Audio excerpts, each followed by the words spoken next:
भाग्यवान, मेरे जूते कहाँ रखे हैं? मुझे बाहर जाने में देर हो रही है। तभी मालती कमरे में आती है। ये रहे आपकी जूते। मैं इन्हें साफ करने के लिए ले गई थी। अरे वाह, तुम कितनी समझदार हो। मेरे बिना कुछ कहे ही सारे काम कर देती हो। तभी मालती झिझकते हुए रमेश से कहती है, सुनिए जी, आपसे एक बात कहूँ, बुरा तो नहीं मानेंगे ना? अरे नहीं नहीं, बेफिक्र होकर कहो। शादी से पहले मैं अपने मायके में नौकरी करती थी। मैं चाहती हूँ कि अब मैं फिर से नौकरी करना शुरू कर दूँ। वैसे भी सारा दिन घर में बोर हो जाती हूँ। देखो मालती, तुम्हारे नौकरी करने से मुझे कोई ऐतराज नहीं है, लेकिन तुम्हें एक बात बता दूं, हमारे खानदान में आज तक कभी किसी औरत ने नौकरी नहीं की। फिर भी एक बार तुम माँ से पूछ कर देखो, अगर वो तुम्हें नौकरी करने की इजाजत दे देती है तो अच्छी बात है। रमेश वहाँ से चला जाता है। फिर उसी शाम मालती अपनी सास के पैर दबा रही होती है। तभी उसकी सास मालती से कहती है, अरे क्या बात है बहू, आज तो ठीक तरह से मेरे पैर नहीं दबा रही। किसी ख्याल में खोई पड़ी है क्या? मैं भी तो जानूं आखिर बात क्या है। दरअसल वो माँ जी। अरे हाँ हाँ बोलो, इतना सोच क्यों रही हो? माँ जी, अगर आप बुरा न माने तो मैं नौकरी करना चाहती हूँ। घर के काम करने के बाद मेरे पास काफी वक्त बच जाता है। मालती की ये बात सुनकर उसकी सास गुस्से में कहती है, अरे बहू, तेरी तबीयत तो ठीक है ना? आज ये कैसी बहकी बातें कर रही है? भला हमारे खानदान में आज तक कभी किसी औरत ने नौकरी की है जो तू नौकरी करने की बात कर रही है, हैं? अरे बहू, तू क्या रिश्तेदारी में हमारी नाक कटाना चाहती है?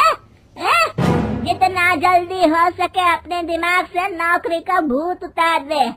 और अब जा, जल्दी से रसोई में जा, खाना बनाने का वक्त हो रहा है। मालती मन मार कर खाना पकाने के लिए रसोई घर में चली जाती है। अगले दिन, नमस्ते माँ जी, कैसी हैं आप? अरे आओ आओ दिवाकर बेटा, बैठो, मैं तुम्हारे लिए चाय मंगाती हूँ।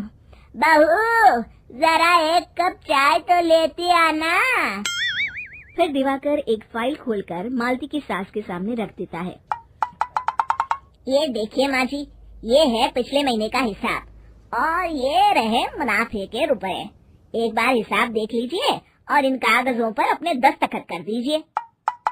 अरे दिवाकर बेटा, मैंने भला आज तक कभी तेरा हिसाब देखा है जो अब देखूंगी? ला बता, कहाँ दस्तखत करूं? तभी मालती चाय लेकर वहाँ आ जाती है और अपनी सास को बिना कागजातों को पढ़े इस तरह लापरवाही से दस्तखत करते हुए देखकर हैरान रह जाती है। अच्छा माँ जी, अब मैं चलता हूँ, फैक्ट्री में बहुत काम है। फिर दिवाकर वहाँ से चला जाता है। कुछ दिनों बाद मालती बाजार में कुछ सामान खरीद रही होती है। तभी एक बूढ़ा आदमी उसे आवाज देता है, अरे मालती बेटी, कैसी हो? मुझे पहचाना? मैं तुम्हारी कंपनी में मुनीम का काम करता हूँ। हाँ चाचा जी, मैं आपको बिल्कुल पहचानती हूँ। कहिए, कैसे हैं आप? मैं तो ठीक हूँ, कंपनी में कुछ भी ठीक नहीं चल रहा। यहाँ तक कि हमें ठीक वक्त पर तनख्वाह भी नहीं मिलती। ये आप क्या कह रहे हैं? अब क्या बताऊँ, आप लोग तो कभी हिसाब किताब देखने दफ्तर आते नहीं। मेरी मानो तो एक बार आप लोग दफ्तर आकर सारा हिसाब किताब देख लो, आपको असलियत पता चल जाएगी। अच्छा बेटी, अब मैं चलता हूँ, देर हो रही है। फिर वो बूढ़ा वहाँ से चला जाता है।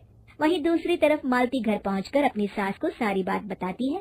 तभी वहाँ रमेश भी आ जाता है, लेकिन मालती की सास मालती की किसी भी बात पर विश्वास नहीं करती। तभी रमेश कहता है, अरे माँ, बिना आग के कभी धुआं नहीं उठता। जब मालती इतना कह रही है तो हमें एक बार दफ्तर चलकर देख लेना चाहिए। वैसे भी हम लोग काफी दिन से अपने दफ्तर नहीं गए हैं। इस तरह किसी एक आदमी के भरोसे काम छोड़ना मुझे भी ठीक नहीं लगता। अगले दिन वे सभी अपने दफ्तर पहुंचते हैं और सीधे दिवाकर के कैबिन में जाते हैं। अचानक सबको एक साथ देखकर दिवाकर चौंक जाता है। अरे माँ जी, आप सब लोग अचानक यहाँ कैसे आ गए? अगर कुछ काम था तो मुझे एक फोन कर दिया होता, मैं आपके घर आ जाता। तभी मालती की सास कहती है, अरे दिवाकर बेटा, आज मैं हिसाब देखने दफ्तर आई हूँ, जरा मुझे पिछले 6 महीनों का हिसाब दिखाना तो बेटा। दिवाकर घबराते हुए हिसाब की फाइल मालती की सास को देता है। मालती की सास फाइल लेकर मालती को देती है और कहती है, ले बहू, देख ले हिसाब। मालती फाइल को बड़े गौर से देखती है और अगले ही पल उसे सारी गड़बड़ी समझ में आ जाती है। वो अपनी सास से कहती है, माँ जी, मुनीम चाचा बिल्कुल सही कह रहे थे। हमारी कंपनी में पिछले 6 महीनों में जितना मुनाफा हुआ है, हमें उसका आधा पैसा भी नहीं मिला। यूँ समझ लीजिए कि 1 रुपये में सिर्फ चवन्नी ही हमारे हाथों में आई है। मालती की बातें सुनकर मालती की सास गुस्से से दिवाकर को पूछती है, क्यों दिवाकर, मेरी बहू जो कह रही है वो सच है? दिवाकर समझ जाता है आज उसका भांडा फूट चुका है। वो गिड़गिड़ाते हुए कहता है, मुझे माफ कर दीजिए माँ जी, मैं पैसों के लालच में अंधा हो गया था। अरे वाह दिवाकर, तू तो एक नंबर का चोर निकला। इतने दिनों से मैं तुझ पर आंख बंद करके भरोसा करती रही और तू मुझे ही चुना लगाता रहा। अभी के अभी निकल यहाँ से और दोबारा अपनी शक्ल मत दिखाना। दिवाकर वहाँ से भाग जाता है। मालती की सास मालती को शाबाशी देते हुए कहती है, बहू, आज मैं समझ गई कि पढ़ाई लिखाई हमारी जिंदगी में कितनी जरूरी है।